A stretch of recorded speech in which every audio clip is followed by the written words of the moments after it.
Good evening, everyone, and I'll call to order the Maplewood Economic Development Authority meeting for Monday, April 14th.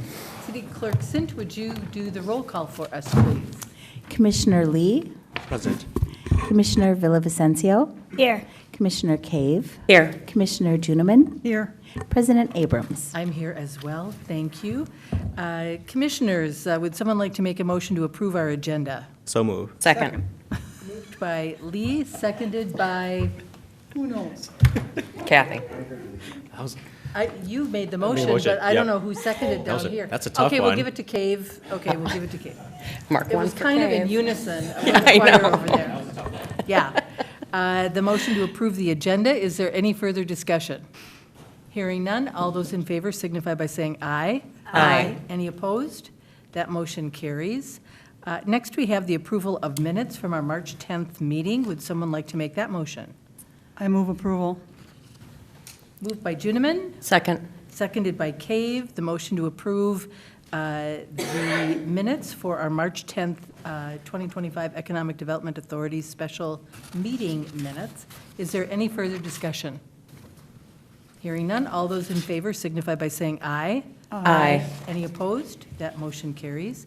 We have no public hearings tonight. We have unfinished business, our economic development strategy, and I believe that Ms. Parr, oh, wait, Mr. Sable and Mr. Parr, or Ms. Parr, sorry. You're good. Is going to present. Who's going to start? I'll jump in, Okay. Madam President, if you don't mind. Members of the EDA, tonight's discussion is a follow-up. We'll draw our attention to the overhead as soon as it pops up. This is a follow-up to your March 10th EDA meeting. And we, as you recall, talked about the mission, vision, and values that are unique to Maplewood. Tonight, we're going to continue that conversation. Since we had that conversation back in March, there's been a number of iterations, some drafts, and working with Breanne through Thrive. We've gotten to the point where we would like more feedback. We're going to walk through them, the most up-to-date drafts, and get your thoughts on those, and just kind of see if there's things that you think we captured or things we missed, and just get your feedback is really what we're looking for this evening.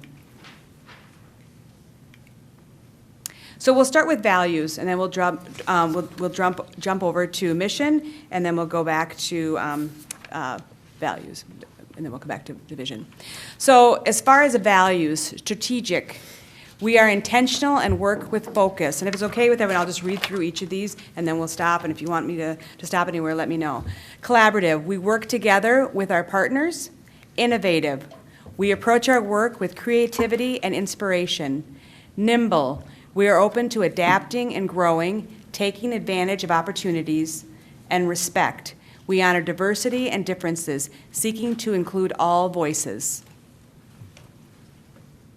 Working values. Council members, would anyone like to weigh in, make any comments, suggest any edits?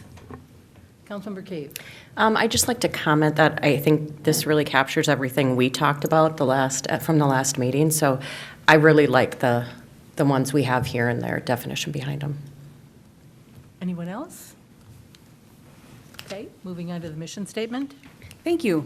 Moving on to mission statement. So the revised language that is proposed is the Maplewood EDA builds a better tomorrow for existing and future residents through fostering strategic and intentional partnerships with agencies, funders, developers, and the community, creating programs and policies that encourage and support revitalization and reinvestment in existing homes and businesses, and providing financial support for creating new homes, businesses, and neighborhoods for the next generation. This one, it feels a little wordy. I realize we did the bullets because we wanted to capture it all, and there's a lot of meat there. There's a lot there. So with that, we'll wait for feedback.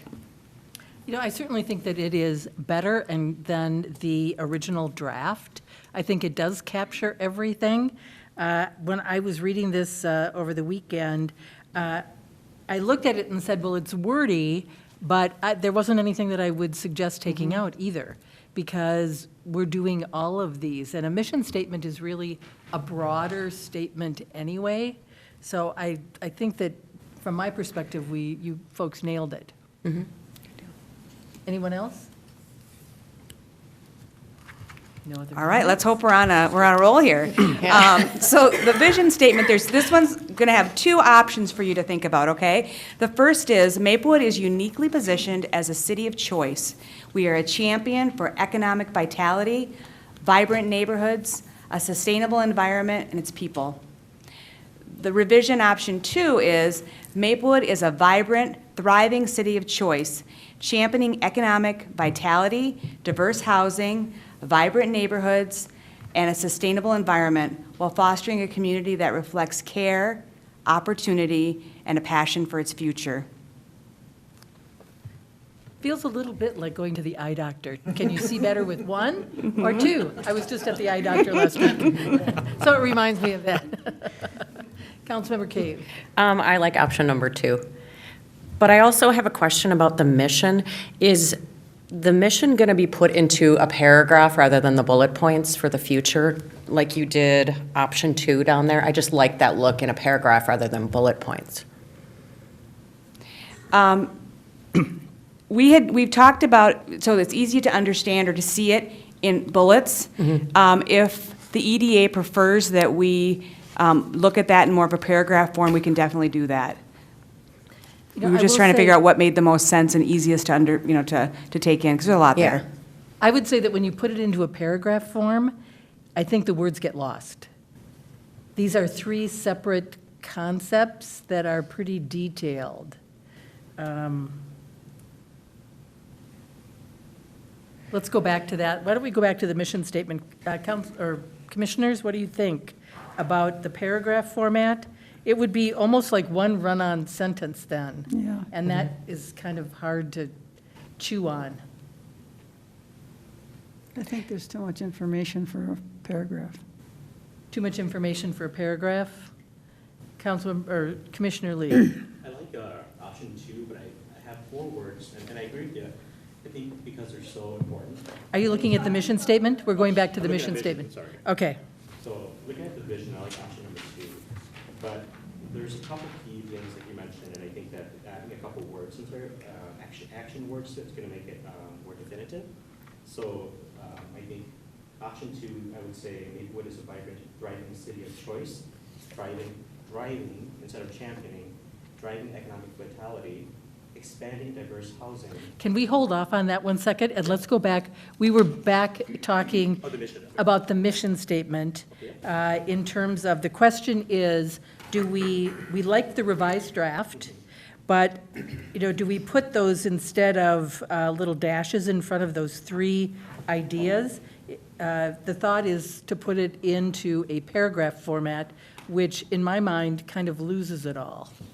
And Commissioner Juniman, you said what about it? That It's too many words for a paragraph, and then it's a run-on sentence. yes. Okay. Commissioner Yep. Cave, are you okay? No, I can see that. I just didn't know if it was going to be moved into a Okay. paragraph or keep it, as long as we do like capital letters for each bullet. Okay. Okay. I think we'll go with that. All right, now we're back on the vision statement. And I forgot where we were with that. Okay, Commissioner Lee. So I was just going to add some action words too. I like option 2. I think that pulls it together really well, but I wanted to add some action words to it. And instead of championing, I was curious to see if the council would consider driving economic vitality, and then adding expanding to diverse housing, and then nurturing vibrant neighborhoods and promoting a sustainable environment. I think then that way it really calls out the work that we're doing here as a vision. Can you give us those one more time? Yep. So crossing out championing and changing that to driving, so driving economic vitality, expanding diverse housing, nurturing vibrant neighborhoods, and promoting a sustainable environment.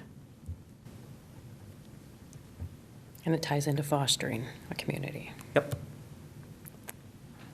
Thoughts, anyone? I like it. Yeah. Commissioner Juniman? They're fine. Okay. Commissioner Villavicencio? I also prefer option number 2, but I'm just having a little bit of heartburn around the last part where it says reflects care, opportunity, and a passion for its future. I'm wondering if there's a better word for care.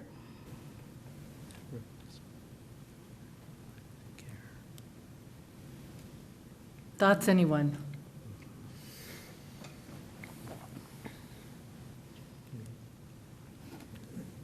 What are you trying to get at if not care? Well, I mean, because the city doesn't do any like health care, right? And so I just don't want to be misleading in our statement, like, how do we, reflect care? So are we showing empathy? Are we, Concern, okay.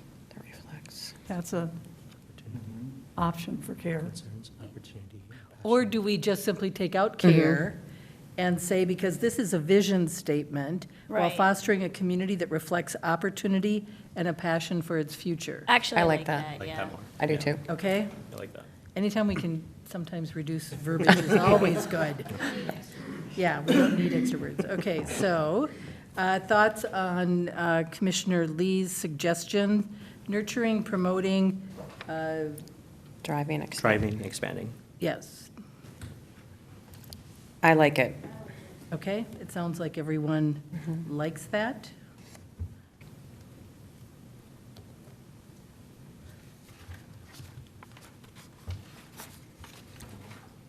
Ms. Parr? I think on to the next slide. Oh. Remove care. Okay.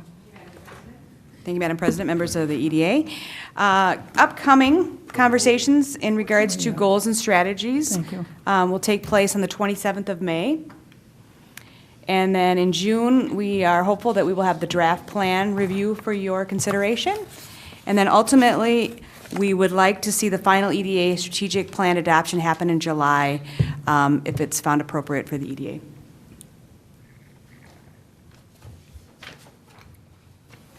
Anyone else? Any other thoughts? Does that give you It does, thank you so sufficient much. Yep. direction? That's great, thank you so much. And thank you, council, or commissioners. Hard to make that transition.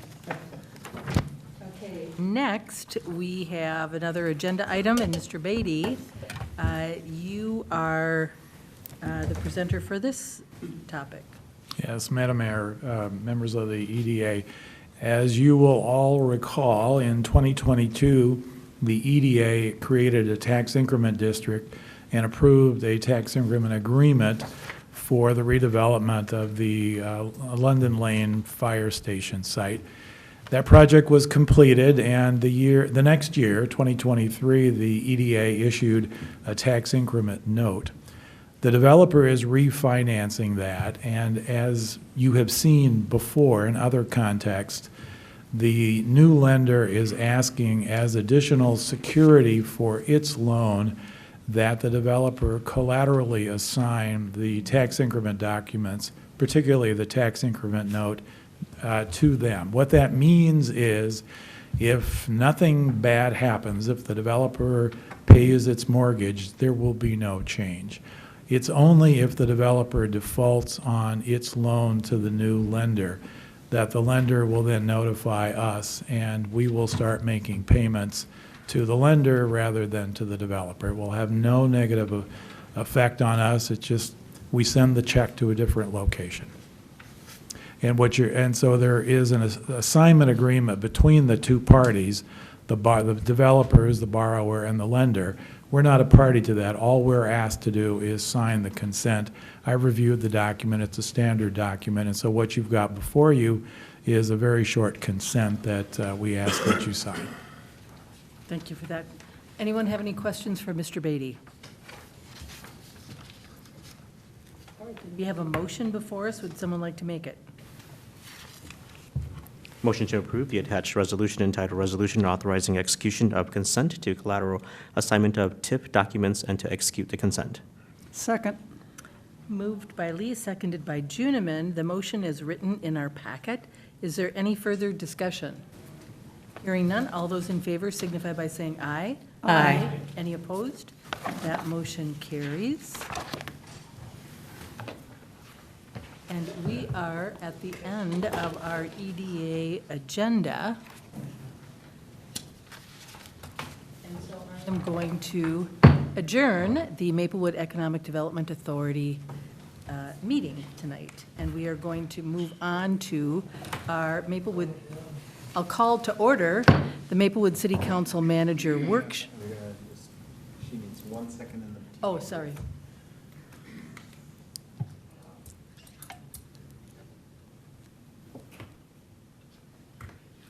You think technology is so fast. Okay, thank you, sorry about that. Okay, I'll call to order the Maplewood City Council Manager Workshop. City Clerk Sint, would you do a roll call again?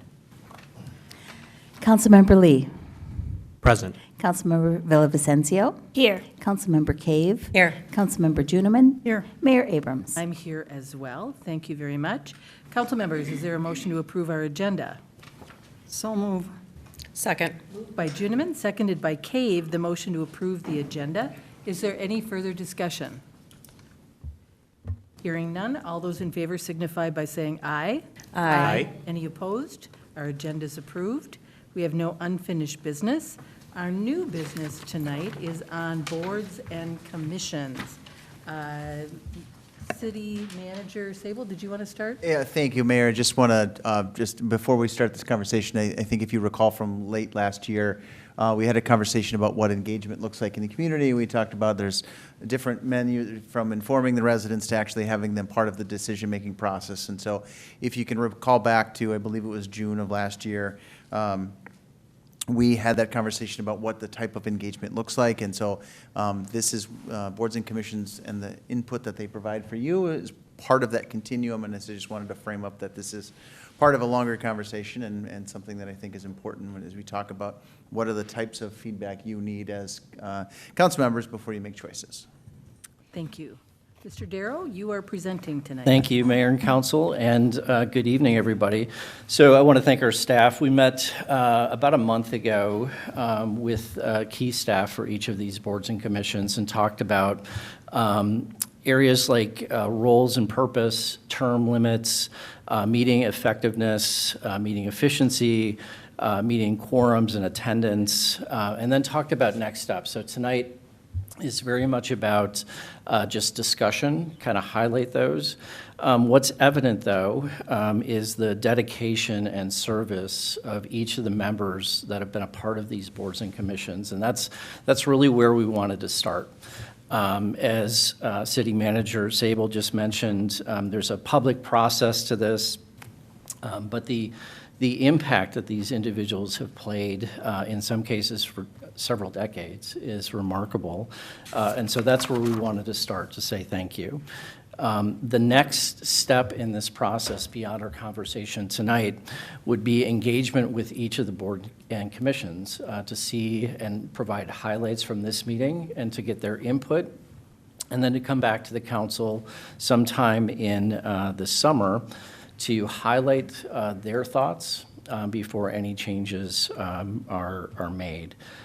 So in the memo, we broke down the various boards and commissions, the composition, the times that they meet, the statutory requirements. It's important to understand that each of these boards and commissions is required under ordinance, so any changes other than the Planning Commission, which is required under state statute, would require an ordinance change. We've got Community Design Review Board, the Parks and Recreation Commission, the Environmental and Natural Resources Commission, and Heritage Preservation. I highlighted what those purposes are within each, and obviously you're well aware of what they do as well. So tonight we wanted to just spend some time talking about any questions that you have with regard to their roles and purpose. And then also to talk about terms, if there's discussions on limits, meeting effectiveness. There may be opportunities in some cases to potentially merge some of these groups, and we can talk about that. Along with the frequency of these meetings, it's important to have quorums because the overall, we want government to be efficient. And so if there's developers or residents that are looking for determinations or decisions, we want to make sure that we're responding accordingly as well. So I'm happy to take any questions on those, but again, tonight I think it was just to get a sense from each of you as to the functionality of each of these boards and commissions, and then to then take it back to those groups in the coming months. Councilmember Cave.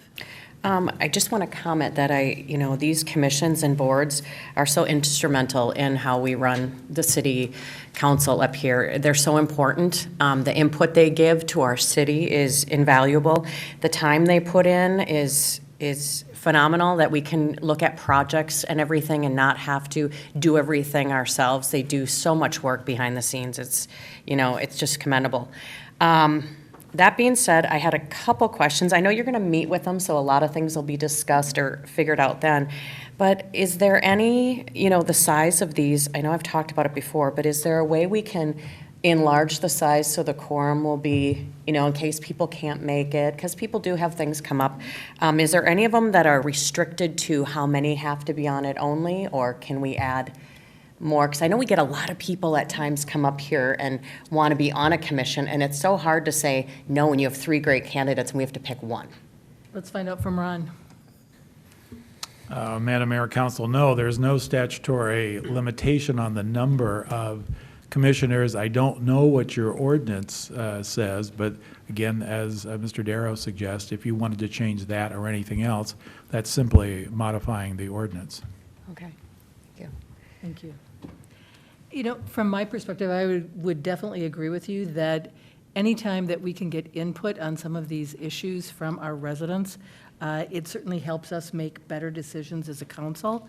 I have a couple of questions, and maybe this can be included when you talk to the members of our boards and our commissions, that, I hate to see it when we don't have enough people present to do a quorum. And so then important business gets put off for another month.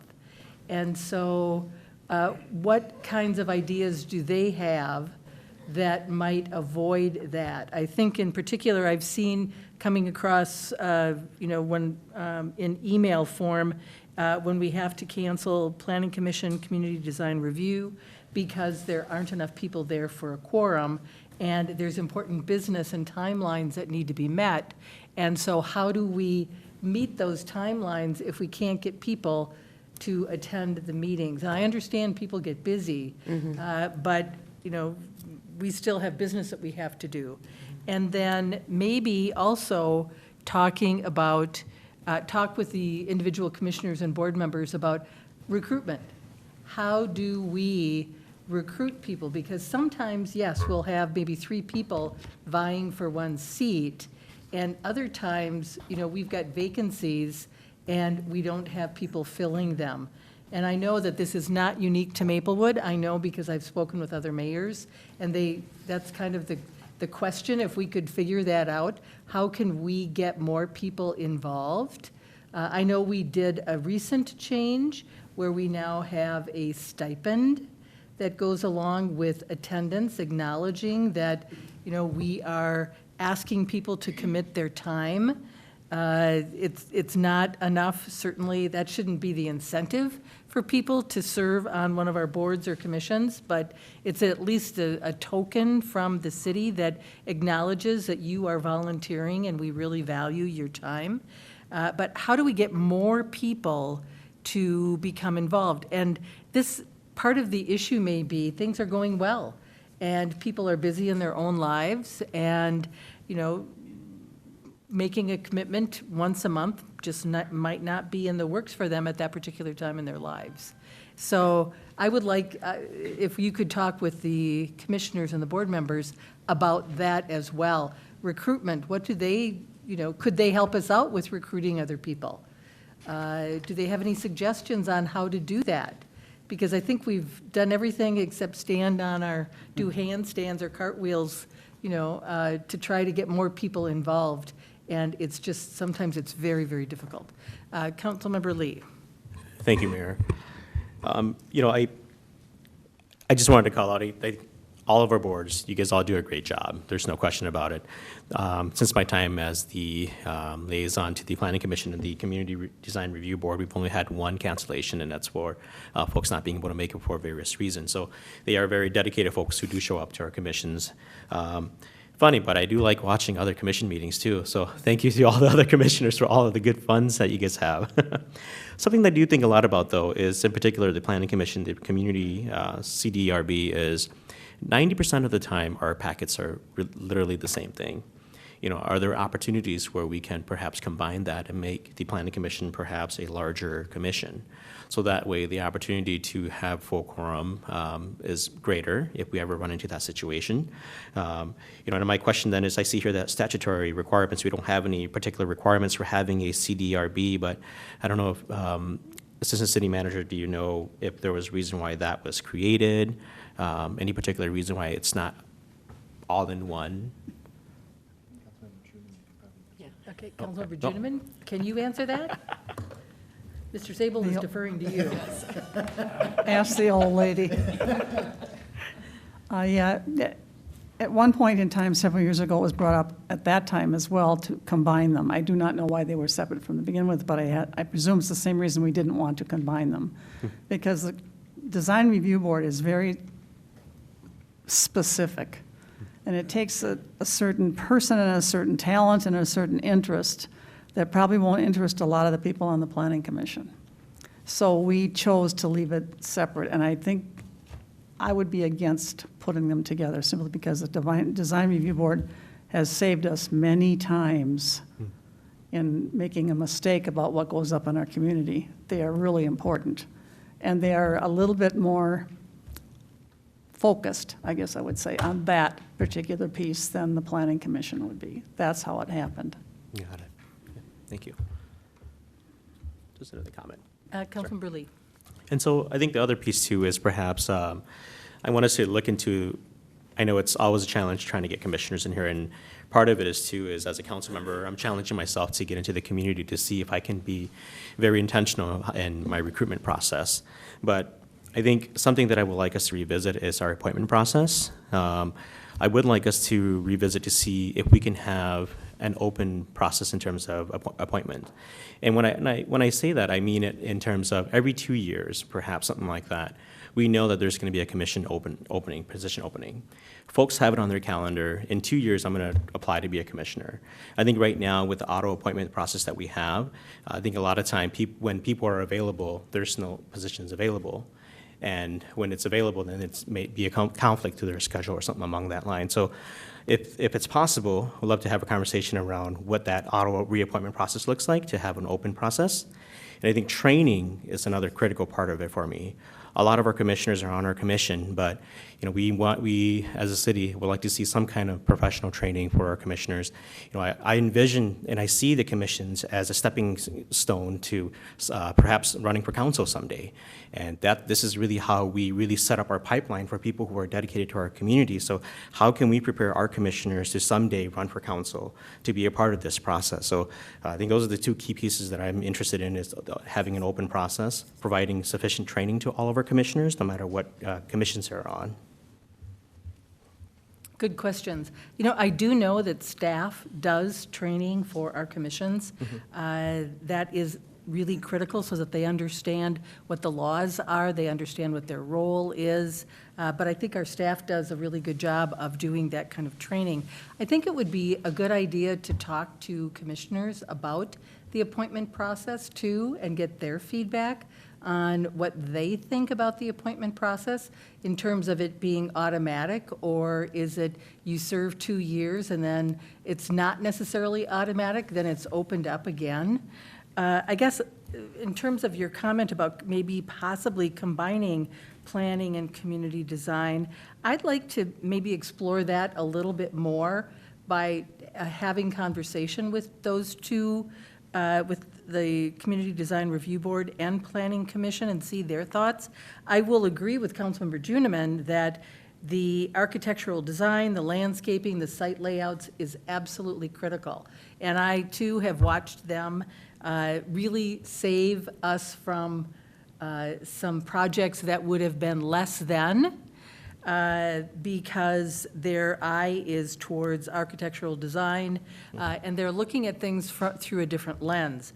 But if we could be assured that that all of that would be encompassed in one commission, that might avoid the problem of, it might increase the size, reduce the problem of having to cancel a meeting because the quorum would be a little bit bigger. But I would not want to give up that lens that we have right now, looking at things from an architectural design, from landscaping and site layouts. Nikki, or Councilmember Villavicencio? Yeah, I just had a quick comment. First, I want to say, yes, I agree with you, Councilmember Lee, about training. I think that's a fabulous idea for a council member, especially because a lot of times the commissioners become chair at some point too, and sometimes that can be very intimidating to be a chair if you've never ran a meeting before. And then also too, I just want to highlight that, I know in the Parks Commission, I started as a Parks Commissioner, and so exactly what you were saying, Lee, is true, Councilmember Lee, is true. I think that having I just lost my train of thought. I apologize for that. Okay. But I wanted to say the youth in the Parks Commission, we've worked hard to bring in the youth voice, and I just want to highlight. I know that's something that the staff has also continued to work on. I just want to highlight that, saying that I think all our commissions, if we could, at least try to get more of the youth voice, I think that would be important too. Both of you mentioned training, and I'm aware that staff does training with our commissions and boards, so I think we need to be a little bit more specific. Specifically, what are you thinking, Councilmember Lee, when you talk about training? So I think, as we get new commissioners on board, I think it's important to have training, and I think if not on a yearly basis, maybe depending on the dynamics of the commissions. And I've been as a liaison for the commission, both commissions. We haven't had a formal training and perhaps a lot of our commissioners are people who've been on the commissions for a very long time and they know what they're doing. But I think our policies change a lot. Things change a lot around what we're doing in the city. So I think it'll be good to have on a yearly basis a reminder of what does a planning commission do in terms of what do they approve, what do they not approve, how do they communicate with the council, what does that process look like? So as we get new commissioners on board, then it becomes, it's just knowledge, institutional knowledge for those folks as they continue to sit on the commission. So those are the kind of things that I'm thinking about, and not just training about the commission, but can we then provide opportunities for them to attend League of Minnesota Cities conference so they can then maybe network with other folks in the city, network with other folks in the state. If there are any particular planning commissions or other ENR, Parks, Recreation commissions, if there's conferences that we could send them to, I think these are opportunities where these individuals from our community can grow and bring different knowledges to our city. So those are the kind of things that I'm looking to send our commissioners to. I want to make sure that they're here as a commissioner, that there's value to the work that they're doing, and not that they're only benefiting us as a city, but they're also growing as an individual. Councilmember Villavicencio, what did you mean when you said training? Well, as a Parks Commissioner, I don't remember getting a training per se. I'm sure I was shown a few things. But I think having even an hour training about open meeting laws and how the structure of the committee is supposed to run and how to make a motion, or how does the Parks Commission or any commission make a decision, those type of basics. I think those thoughts will be helpful for staff. Thanks. Anyone else? Any other comments on commissions? Mr. Sable. Thank you, Mayor and council members. This is really helpful kind of feedback for us. As I said, we want to make sure that if we're going to ask a lot of the community, we ask them to give hours and hours of their time every year.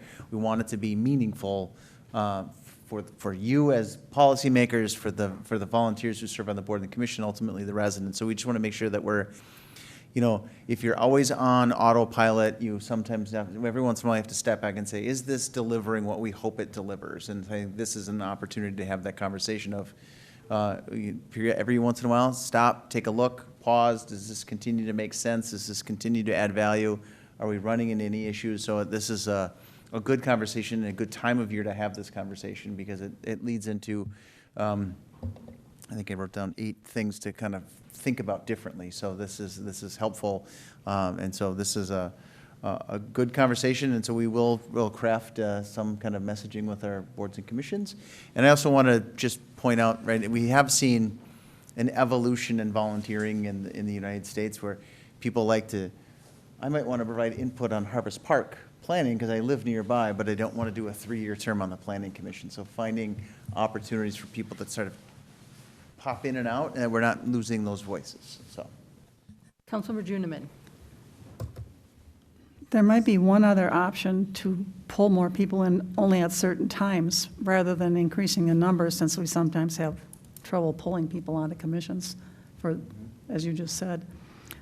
What, like in the Parks Commission, or certainly in the Environmental and Natural Resources Commission, if there was a topic that was a broader interest or broader importance, then we would possibly ask if they would like to have a task force of a certain measured amount of time, like you did with the Nature Center task force and the parks. That task force then would work with that commission just for a measured amount of time on a specific topic that had greater importance. And you would involve more people, but they would not be signing their lives away for years. We're trying to get them to come on. Not keep them off.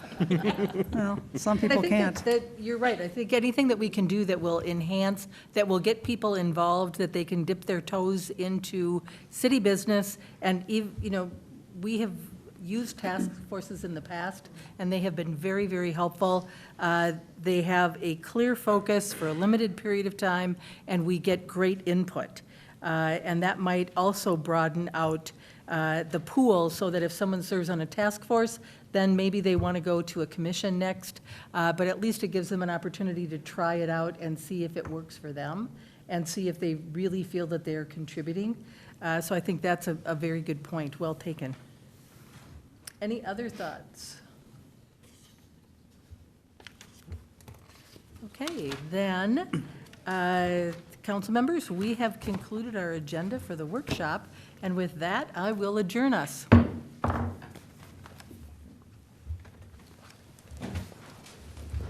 we have 10 minutes.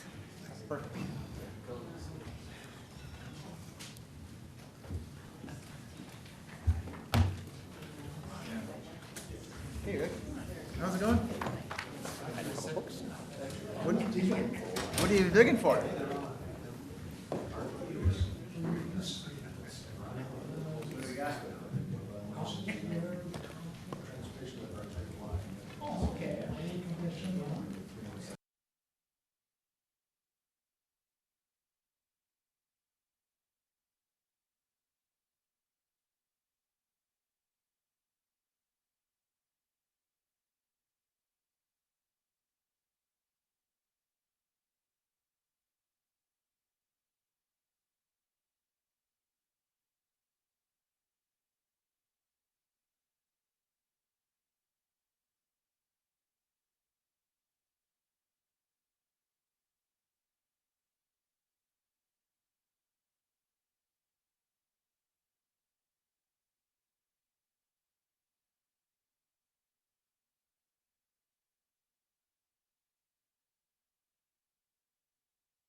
Good evening. I'd like to call to order the Monday, April 14th, 2025 Maplewood City Council meeting. We have a number of, I was going to say old friends, maybe older friends, and good friends out in the audience tonight. So we had a nice little visit before we get started with council business.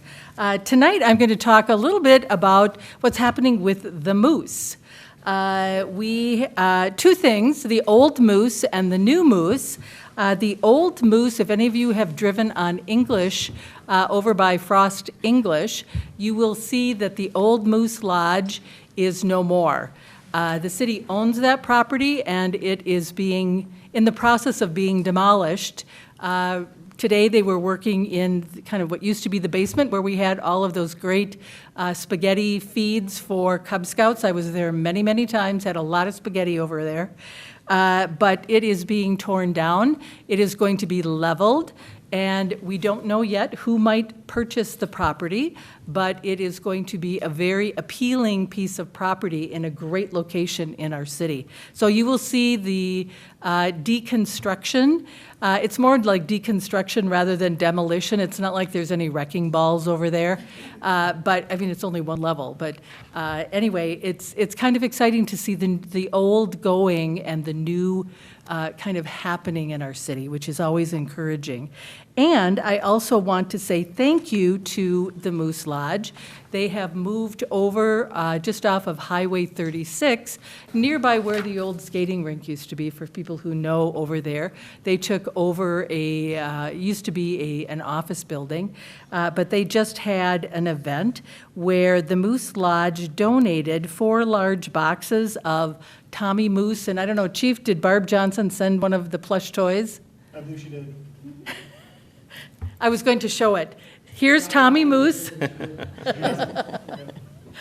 It's a lovely plush toy that it's a moose, and they donated 4 large boxes of those to our public safety department, and they will be given out to kids who are in crisis.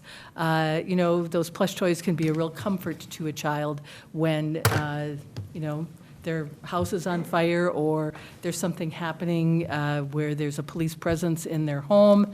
And so those plush toys were a great donation from the Moose Lodge. So I want to thank them for that. And they also had a pretty good rib dinner that night, too.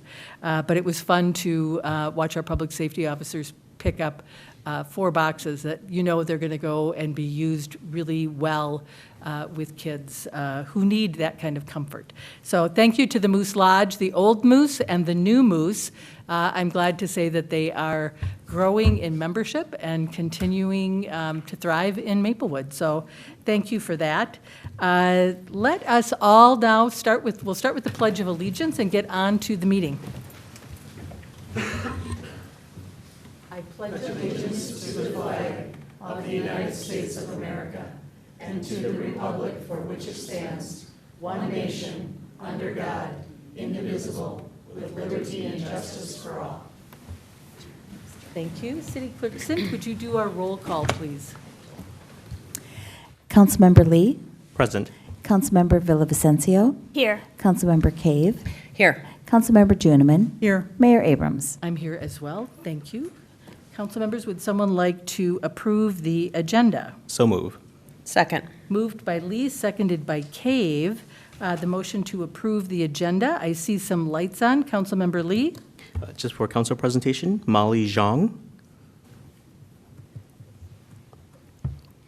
All right, and Councilmember Juniman? I have 2. First one is recycle yourself. That's carrying it to an extreme. Yeah. And the second one is city cleanup. And I will add a tour of St. Paul Regional Water. Anyone else? Okay, with those additions, all those in favor signify by saying aye. Aye. Any opposed? The agenda is approved.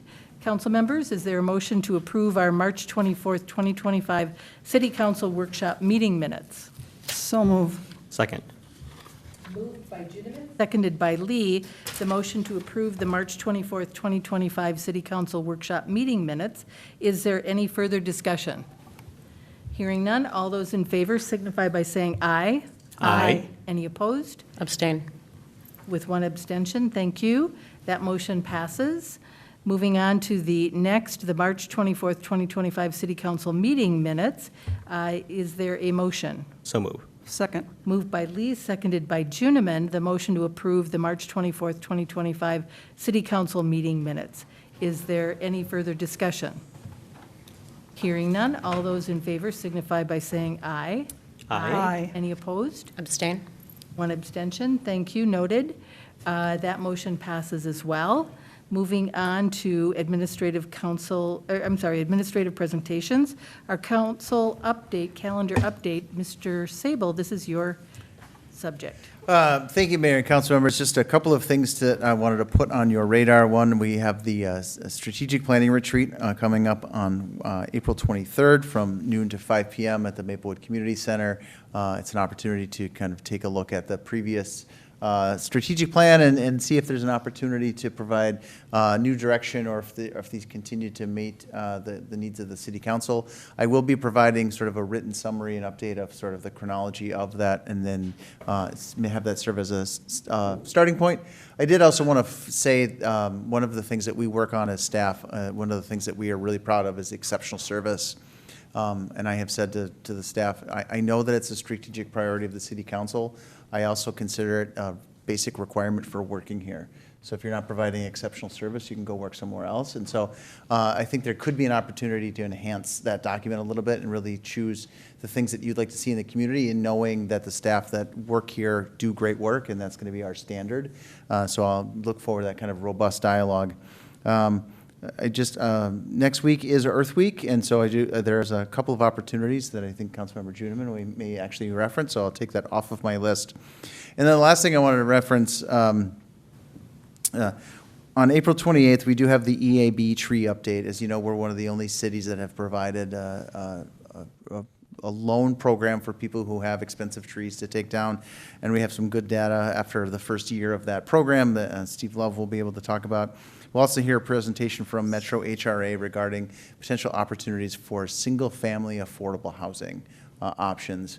I will caution that the federal government, changes to federal government funding may impact that program, so it may be require more time than not, but it's certainly an interesting proposition that we want to be able to hear from our partners at Metro HRA. And then the last thing I wanted to talk about is the legislative session is in full swing. I think there's about 6 weeks left of the legislative session.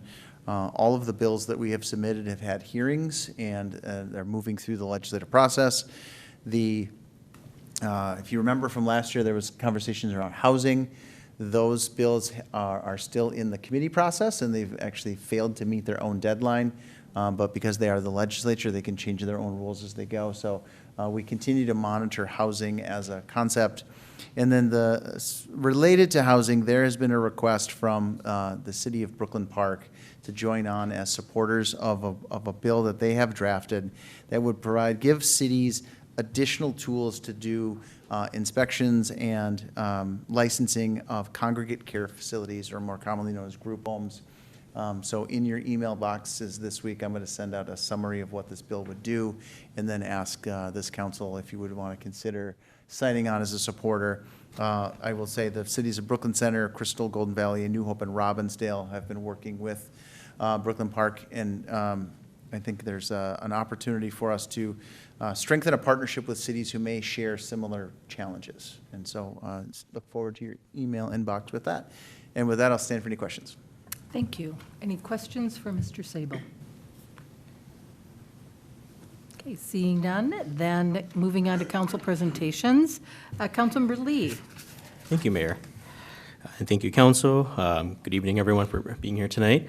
I find myself being at the Maplewood Mall more than often lately, and I think a lot of it's really because it's a lot more lively now. It's filled with a lot of new small businesses from our city, from our local cities around here. If you have not been in there in a while, I definitely encourage you to visit Maplewood Mall. This past Saturday, I joined the mall in celebration of a business owner that's been there for 25 years. She's the owner of Blueprint Burger and Quench. She actually started as the pretzel maker on the second floor. So 25 years in, they had a nice cake, little celebration party for her there, and lots of family members came. We enjoyed some good cakes, and I definitely limped on over there. I would not miss that. So do support our local business here. The mall is completely full with a lot of new energy, new activities every week. So there's a cornhole tournament going on at the same time of the celebration for Molly Zhang. So congratulations, Molly, for 25 years in Maplewood, to many more years to come. Thank you for choosing Maplewood as your place of business. Thank you. Councilmember Juniman. Okay, well, recycle yourself isn't exactly what it sounds like. You mean it's not referring to human ashes, is what you're No. saying? Okay. I'm not going there. But April is organ donation month, and so recycling yourself would be donating your organs after you've left this earth. And in my family, we were lucky to have that happen, and my husband lived 14 years longer than he would have if it hadn't been for his liver transplant. And so I know personally that you can save someone's life.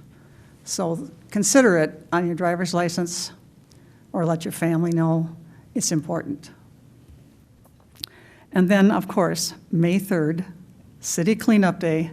It's coming closer, and it's going to be a nice day. We aren't going to have any rain this year. It can rain any other day but that one. And it's, as usual, Saturday, and it's at Aldrich Arena from 8 in the morning till 1 in the afternoon. There will be no hazardous waste pickup this year, just so you know. The county has their own facility now, so you have to get it over there. They aren't coming around for us anymore. I find that a little bit disconcerting, actually, because I know somebody's going to show up and want to know where it is on the 3rd of May, but they aren't going to be there. There will be usable clothing, mattresses, bicycles, free shredding, the usual. It's all in your last city newsletter. So please remember. And remember, we now charge by the vehicle, and so whatever you can stuff in your car, I guess you can leave behind, and your house will be breathing freely. So Saturday, May 3rd. Thank you very much. And I wanted to extend an invitation to my fellow council members and also to staff. I also wear the hat of being the president of the Ramsey County League of Local Government. And part of our one of the things that we do is we put on a monthly program. Council members, you're always invited, staff is always invited to attend. We just had one that was presented by Dr. Rose Chu on elevating teaching. But what we're going to do in July 11th in particular, is we're going to take a field trip, and we are going to go over to the St. Paul Regional Water Service, and we are going to have a tour. And, you know, the tours, this offer is for council members and also for staff. Because we're a member of St. Paul Regional Water, because we're members of Ramsey County League of Local Government, that we are able to attend. It will probably be about an hour-and-a-half tour of that facility. It is fantastic. Councilmember Cave is our representative on St. Paul Regional Water. But that water service provides water for almost 500,000 people in our metro area, and it is quite fantastic. The wonderful part about this is that on July 11th, that week, the water service is going to be making the transfer from the old treatment facility to the new treatment facility. And so we're going to be able to see the old and the new during the same tour, which, according to Raquel Vasky, the general manager, has never happened before. So it's going to be a really exciting tour. I hope people will put that on their calendars. I'll send out an invite. We will have to get names at least a week before, because it is a public utility. In order to go in there, you have to have a background check. So we'll all have to make sure that if you are interested, sign up early, because we want to make sure that you can get in for the tour. But it should really be a great opportunity to see, we've got the water facility, they call it St. Paul Regional Water. It's located in Maplewood, Minnesota, on Rice Street. And when I served on the water board, I actually suggested, why don't we just rename it the Maplewood Regional Water Service, because it's here in Maplewood and no one was going for that. But, I tried. So at least we're going to have a tour, and I think it will be a really great opportunity for people to see it and walk through it. Be prepared to wear a hard hat and the vest and do all of that, but I think it's going to be a great tour. So July 11th at 8 a.m. So those are all of our council presentations. Moving on, we have a resolution awarding the 2024 Maplewood Heritage Award to Sandra Dickey. And Mr. Sheeran, you are going to be presenting this. Good evening, Mayor, Council. I also wear a hat as the liaison for the Heritage Preservation Commission. Each year, the Heritage Preservation Commission takes nominees for people who've gone above and beyond to preserve and tell Maplewood's history. This year, we had 3 great nominees. In any other year, the other 2 would have had a good shot. This year, unfortunately, 25 years of service to our community. Sandra Dickey had won nearly unanimously, and I'd like to thank her for her service on behalf of the Heritage Preservation Commission. You want to say a few words? Sure. Always have an opportunity to speak, not too often in front of this group. I was literally born in Maplewood, which was New Canada Township. It'll be 80 years in June. On the east side of Lake Phelan, where my mother was born, in a cottage on the east side of Lake Phelan, right on what is now East Shore Drive. So our family, and I have family members here with me tonight, we're all still in Maplewood because we like it here. My mother, some of you may know, was very active. My mother and dad and my sister-in-law, Julie, served as council members. So we have a lot of service in the family. The rest of us did other types of service. Mom also worked on the Open Space Committee and out at the Brewdrup Heritage Farm and beginning the Maplewood Area Historical Society. So I was telling Mary Lee Abrams just before the meeting started, she would ask me to drive her to meetings. Okay, I suppose I can drive. Well, why don't you just stay and listen? Okay, well, that was 25, 30 years ago. So it's been an interesting time. The farm has progressed a lot. I worked on early weddings at the farm, on bond issues, not bond issues, but a couple of grant issues for the upkeep of the farm and changes to the farm, and many years with the Historical Society. So I want to thank you for the award to the Heritage Commission and appreciate it greatly. Tell us who your mother was. What? Tell us who your mother was, because a lot of people will know her. Okay, Charlotte Wasilak was my mom, and my father, Mike Wasilak, had been a council member, but had died while he was on the council. He had cancer, and he actually went very quickly, and people that know him, he did everything very quickly, so that was not a surprise. But Mom then they appointed her to fill his position, and then she ran again and won a term on her own.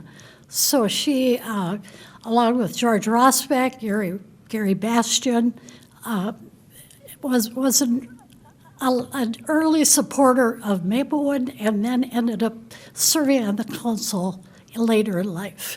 Yeah, so thank you, everybody. Appreciate it. Thank you, Sandra. We have to make it official here. We would ask for a motion and the reading of the resolution. Right, I'm going to read the resolution, we'll make a motion, and then we're going to take pictures, okay?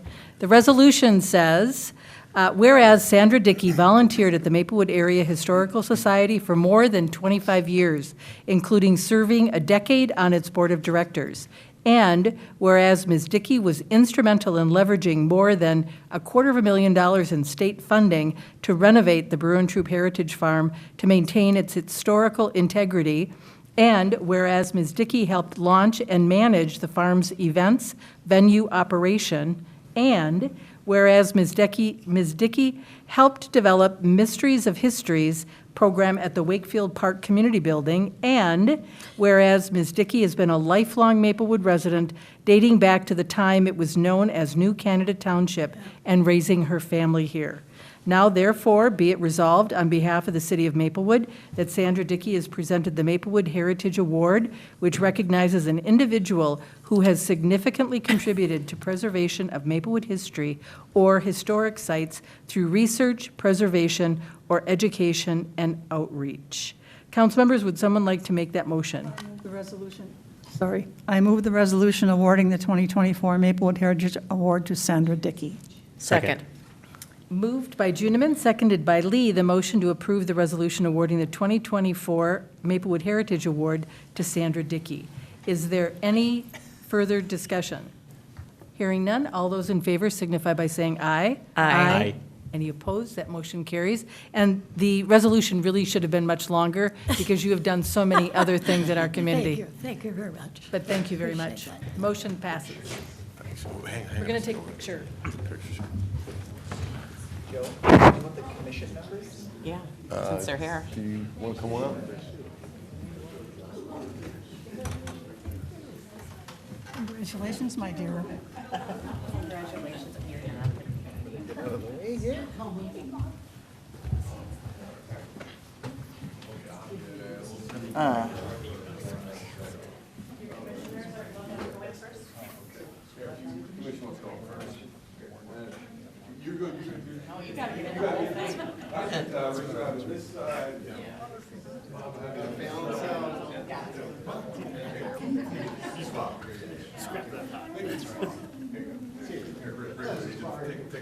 Squeeze together.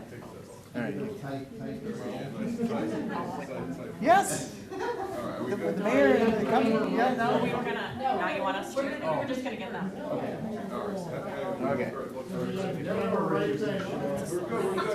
It's in the right spot, it's in the right spot, it's in the right spot. Good job, thanks. Sandra, you stay there, and then we're gonna funnel in the council. You guys can go back, you follow folks can go back to your seat. Okay. Slide right here, Mayor.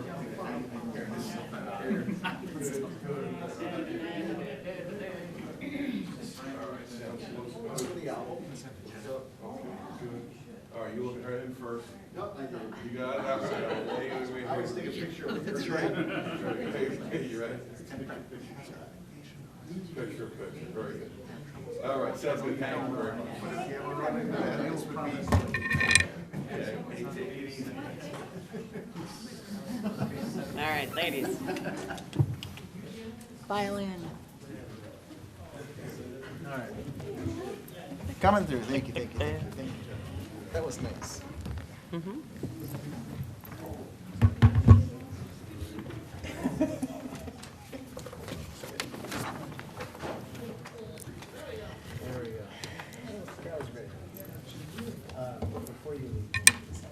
Okay, got it.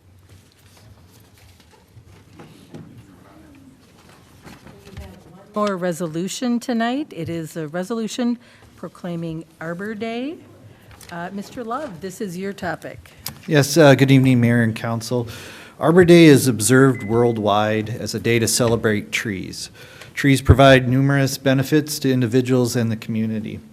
An Arbor Day resolution supports the city's sustainability initiatives and encourages residents to value, plant, and care for trees. Additionally, the resolution is one of the requirements for a Tree City USA designation, which the city has had since 2010. Staff recommends approving the resolution proclaiming May 3rd, 2025 as Arbor Day in Maplewood. And with that, I'm available for any questions. Any questions? This seems like such an appropriate resolution for us. You know, it also will mark, what year is it for our tree sale? Is this year 5 or 6? Don't remember. I think it's 6. I think it might be. Yeah. Well, that's happening at the same time, and we also have, we're looking forward to your report on the Emerald Ash Borer Loan Program so that we can truly take care of our canopy. So thank you. Council members, would someone like to make a motion? I move the resolution proclaiming Arbor Day 2025 as May 3rd in Maplewood. Second. Moved by Juniman, seconded by Villavicencio. The motion to approve the resolution proclaiming May 3rd, 2025 as Arbor Day 2025 in Maplewood. Any further discussion? Hearing none, all those in favor signify by saying aye. Aye. Any opposed? It will be Arbor Day. Thank you, everyone. Moving on to our consent agenda. We have 13 items. Would someone like to make a motion? I motion consent agenda items G1 through 13. Second. Dave, seconded by Lee. The motion, I heard it out of this ear. The consent agenda items G1 through 13. Is there any further discussion? Hearing none, all those in favor signify by saying aye. Aye. Any opposed? That motion carries. We have no public hearings tonight or unfinished business. Moving on to the 2025 City Hall partial roof replacement under new business. Mr. Love, is this yours? Yes, Mayor and Council, if I can get the screen there. So the west section of the City Hall roof, shown here in yellow, has experienced leaking issues over the last several years. We have made several attempts to repair it, but they have proven to be more of a temporary fix. So staff is recommending to remove that section, replace it with a new roof. At the same time, we're proposing to bring the insulation up to current standards. We had 2 companies that provided us quotes. Redline Architectural Sheet Metal was the lowest at $110,000, $475,000. It does come with a 5-year warranty. Redline estimates that they'll be able to begin the project around the middle to end of May. And so with that, staff does recommend authorizing Redline Architectural Sheet Metal to replace the section of the City Hall metal roof. And with that, I'm available for any questions. Any questions for Mr. Love? Would someone like to make the motion? I motion to authorize Redline Architectural Sheet Metal to replace a section of City Hall metal roof. Second. Moved by Cave, seconded by Juniman. The motion to authorize Redline Architectural Sheet Metal to replace a section of the City Hall metal roof. Any further discussion? Seeing none, all those in favor signify by saying aye. Aye. Any opposed? That motion carries. Next, we have street improvements. Mr. Love, this is your topic. Yes, Mayor and Council, staff has completed the preparation of the plans and specifications for the 2025 Maplewood Street Improvement Project. I have a map up on the screen here that shows the general area where the project is going to be. You can see it's broken down into 2 areas. The south leg, which represents more of a pavement replacement project, and then the Prosperity and Hazelwood portion of the project, which is more of our traditional full reconstruction project that includes new curb and gutter, storm sewer, utility improvements. A couple things to note is that overall the project is 4.4 miles. Our pavement condition index rating for this project averages at 42 out of 100, where you have 0 being the worst shape possible and 100 being a brand new road. In the south leg, as I mentioned, that's primarily concentrated on pavement replacement. I will note that down here in the Holler neighborhood here, this is the area that we talked about that would be designed as a rural section, keeping the ditches and stuff and no curb and gutter, which is what the design has. Over on Prosperity, a couple items of note. One of the things that we heard from residents during the engagement process was some concern about the traffic control at Prosperity and Frost Avenue. Based on that feedback we got from them, we did study it. We did find that the intersection should be signed as a 4-way stop sign. As you know, we did go out and sign it early. Part of the reasoning for that was to get people used to that change in traffic control before we introduced a construction project. So that will be a four-way stop at the end of the project.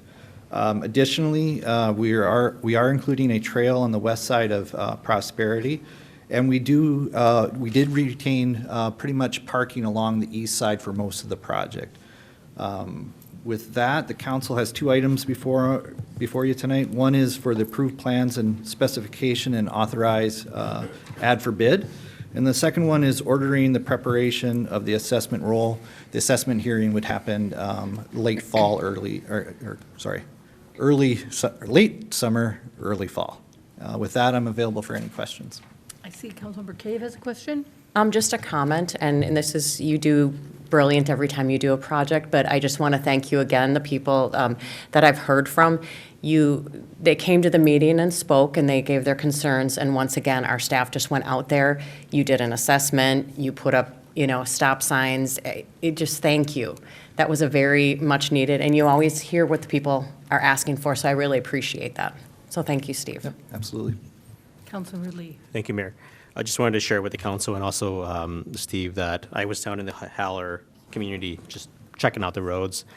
I got a lot of compliments from the neighbors down there complimenting how wonderful the process has been and how open we are in communications in terms of the project in general. So they were very impressed with it, and I just want to make sure that I send that to your way to let your staff know that they did a really good job. Yes, Mayor and Council, I'll be happy to share both those with the staff that have been leading this project and working on it. Thank you. Okay, we have two motions. Would someone like to make motion A? I move the resolution approving the plans and specifications and advertising for bids for the street improvement project. Second. Moved by Juniman, seconded by Cave. The motion A as listed in our packet. Is there any further discussion? Hearing none, then all those in favor signify by saying aye. Aye. Any opposed? There's a second motion, a motion B. Would someone like to make that? Motion to approve the attached resolution ordering the preparation of the assessment roll for the 2025 Maplewood Street Improvement City Project 24-12. Second. Moved by Lee, seconded by Cave. The motion B as listed in our packet. Is there any further discussion? Hearing none, all those in favor signify by saying aye.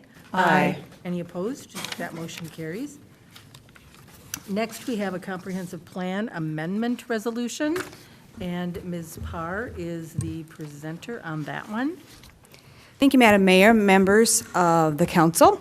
You will recognize this site, I believe. This is one that you visited on your tour, our bus tour this fall. This is at 1300 McKnight Road. You can see it's next to the rail there, as we discussed when we were out at that site. The applicant is requesting a comprehensive plan amendment, which we are excited about because it will bring this into compliance. The land use guide, well, actually, I'm going to just jump right into it. As you can see from the overhead, high-density residential is what the future land use is, the comp plan for it, and our zoning is light manufacturing. Obviously, that's inconsistent. There is an evolution of how that took place over time. Originally, when the site was guided to high-density residential during our 2040 comprehensive plan update, we held off at the request of the property owner. They wanted to understand a little bit more about how to market that site and what the best use was. There were a number of times that I know in the time that I've been here, we met with different developers and different entities that had ideas for the site and kind of came to understand. And now we have, in talking with the property owner, I think it's clear that high-density residential is not really consistent with the site, largely because of the rail, but we've also heard from a couple neighbors adjacent to it, and I think there's consensus, and so we're bringing this forward today. There was at one time, this was brought up at the Planning Commission meeting, there was a conversation with an end user here, potentially. That end user will not be in the mix now, so this really isn't about a specific use at this point in relation to one user. That would be something, someone else will come forward in the future, I'm guessing, and we will have that conversation at that point. As you may recall, this was origination, which was an animal feed distributor. They have a conditional use permit that's approved for a building within 350 feet of the residential district and for that outdoor storage. So if someone were to come in and want to utilize this site again, they would have to be in compliance with a conditional use permit, or they would have to come in and ask for an amendment. So like I said, we're not asking for anything specific in relation to an end user per se, but just know that if something's going to change, they're going to have to come in and ask for those modifications to conditional use permit. We did send a public hearing notice out prior to the Planning Commission. They hosted that meeting. There were 2 people that spoke, both largely, they were in support of this not being residential. One had some more specific comments about the end user, which has come to pass now, but they were both in support of the proposal, the way that it's being intended to move forward. And we didn't get anything in writing or any comments before the meeting besides those 2 that came in attendance. With that, staff recommends approval. We believe it's consistent in relation to our comp plan and zoning as required by state law. We're also, after the work that the owner has put in, trying to determine what makes the most sense. We concur with them. Their access to rail adjacent to it for that light industrial type use makes more sense, we believe. And then also some of the market changes in the area with the heights and some other things that are bringing other uses to the area. It seems to make more sense for this particular use. So with that, the recommended action is motion to approve an amendment to the 2040 Comprehensive Plan's future land use map to guide this parcel from high-density residential to employment. And with that, I'm happy to take any questions you may have. Thank you. I have one question. Is the owner of the property intending to then put it on the market? Is that what they're? Thank you, planning? Madam Mayor. That is not what I've understood. I mean, I think when we've been working with the property owner, he has consistently said he's open to that. But at this point, the individuals he's been talking to most recently, it's been a lease situation where he would lease out. There's actually 2 parcels that are involved in this request. As you can see, the road separates those. There's that smaller piece that isn't directly tied. They may come in with a separate, they may come in at some point and want to do something differently there, and then they may end up selling a piece of it off, but we aren't contemplating anything like that at this point. Okay. He's kind of looking to see what makes the most sense for the site for him. Councilmember Cave. That was my question. Okay. Thank you. Good question. Councilmember Lee. Thank you, Mayor. I just wanted to share the sentiment of the residents that Ms. Parr already mentioned, that they, the community members in that area there at the Planning Commission did mention that they are in full support of this move. I do have one quick comment, though, in light of this happening. There's a for sale sign for the property as you're approaching the bridge heading north, right on the left side. That is, it's just a hideous sign and doesn't represent what our community looks like. And is there any possible way to connect with the property owner to see if he can potentially replace it or update the sign? It's just a really worn down sign that just doesn't look good in that area. Councilmember Lee, we can definitely take a look at it. I haven't seen the sign, but we can definitely reach out to the property owner and have a conversation. You bet. Council members, is there a motion? An amendment to the 2040 Comprehensive Plan's future lane use map to re-guide the parcel located at 1300 McKnight Road North from high-density residential to employment. Second. Moved by Lee, seconded by Juniman. The motion is written in our packet. Is there any further discussion? Hearing none, Councilmember. I just have one question for, it says to employment. I haven't seen that before. Can you just explain a little bit about that for anybody who's watching? Thank you, Madam Mayor, Councilmember Cave. So employment is a description, and I actually read it just today, and I had it sitting on my desk. I was going to bring it, and I should have brought it. It is rather broad. It talks about employment centers in relation. It references 3M as a part of that definition. So that's obviously a much higher intensity use. In the case of this particular site, we'd be talking about something light industrial. So it talks about specifically for employment centers to create job opportunities. So to some extent, that would exist here, but it would be on a much, much smaller scale. Thank you. Thank you. And Madam Mayor, if I could just add, if this is approved this evening, it goes before the Met Council. That's kind of its next stop before it becomes approved. Thank you. Thank you. Council members, we've got a motion and a second. All those in favor signify by saying aye. Aye. Any opposed? That motion carries. Next, we have the financial management plan proposal from Ellers. Thank you, Mayor and Council. Tonight before you is a proposal from Ellers to customize a 10-year financial management plan for the city. Staff would like to develop a more formalized long-term financial management plan as a tool to help us plan out our 2026 budget and the future. It will also help us look at potential impacts on property taxes and other funding sources. Ellers will work with staff and council to discuss policy issues, the addition of new staff and initiatives, especially those recommended by Dr. Bostrom. Excuse me. They'll also discuss your commitment to the fire and ambulance services and the staffing there, as well as other proposed capital expenditures. Ellers can provide an impartial assessment of financial practices and help identify areas of improvement for the city and the department. A baseline model will show the financial impacts related to fund balances, tax impacts, as well as trends of what we're looking for at interest and inflation and all that. It'll also help us to determine the appropriate level of reserve balances for each of the funds. The plan would cover 11 funds ranging from the general fund to internal service funds. Those funds were chosen because they are impacted by the property tax levy each year, so it's very important to know how our property tax levies will impact those funds, as well as those funds have major capital items almost every year. The cost of the financial management plan is not to exceed $36,000. And the plan is to have Ellers work on it over the next few months and then bring it back to council most likely in August to discuss it as a group. With that, staff would recommend a motion to approve the proposal from Ellers to prepare a 10-year financial management plan. With that, I'd be happy to answer any questions. Thank you for putting this before us. As we've talked about, I think we're going to have a very challenging budget year.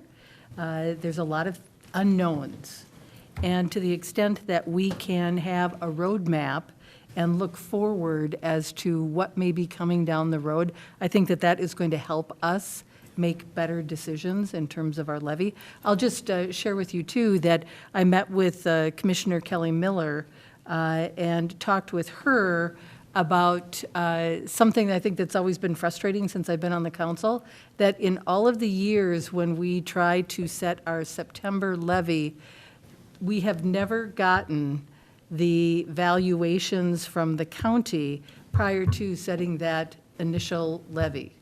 And she shared that. I've been on an email thread with Commissioner Miller and with Ling Becker, the county manager, and I have made that formal request that in order for us to make a better levy decision, it would be helpful if they could provide that information. In talking with other mayors, I know that Anoka County is able to get that information prior to September. It just seems to me that it should be available by, pushing a couple of buttons. And even though I think staff have tried and I've tried in the past, we've heard that, they had a big turnover in their finance department with a lot of different reasons why that information wasn't available. And this year, I'm hopeful that we just might actually get it before we have to make a preliminary levy decision. So you can look for that. I have assurances from Ling Becker that she will get back to me on making that information available to us. And hopefully that would go for all other cities in Ramsey County, because it just seems that the more information we have, the better decision makers we can be. Because we have, between state and federal changes, there's just, and all of the development that's been going on in Maplewood, that's a bonus for us, but how does that fit into everything? I think we need to know more information. So anyway, thank you for doing that. Would someone like to make the motion? I move to approve the proposal from Ellers to prepare a 10-year financial management plan. Second. Moved by Juniman, seconded by Cave. The motion to approve the proposal from Ellers to prepare a 10-year financial management plan. Is there any further discussion? Hearing none, all those in favor signify by saying aye. Aye. Any opposed? That passes as well. And finally, the last thing on our agenda, we have the resolution of support for community project funding request. Chief Mondor, this is your topic.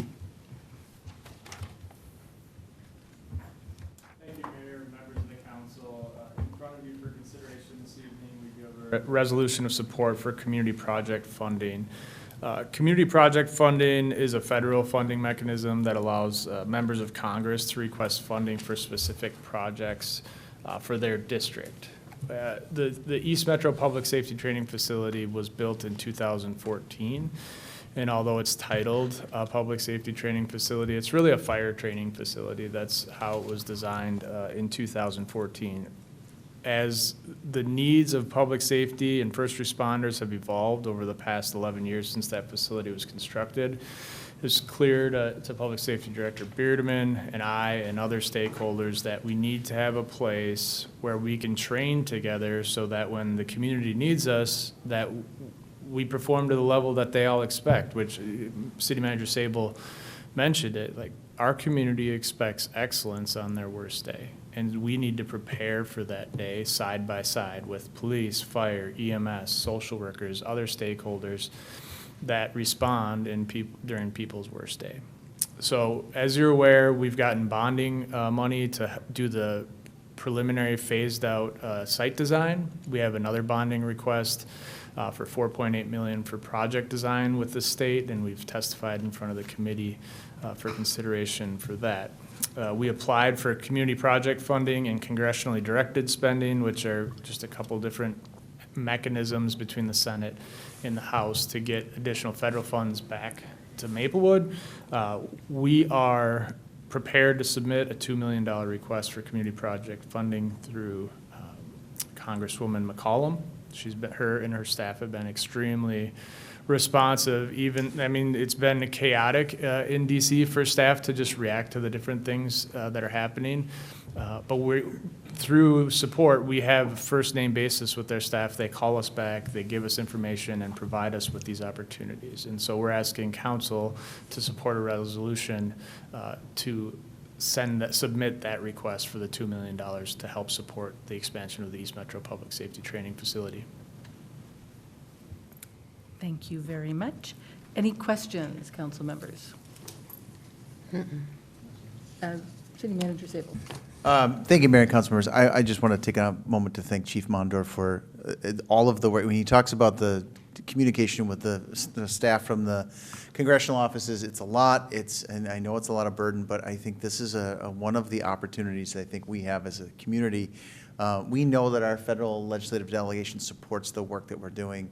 And so I would expect and anticipate that we will do more of these. So each member of Congress has different projects that they support more than others. And so I can imagine at some point in the future we might do one around trail access, or we might do one around water quality or stormwater pieces. These aren't exclusive to just public safety requests. And I think one of the things that we're trying to build is a pipeline for projects, because they might not have $2 million for this, but they might have $2 million for that. And so the federal government does operate at a different level.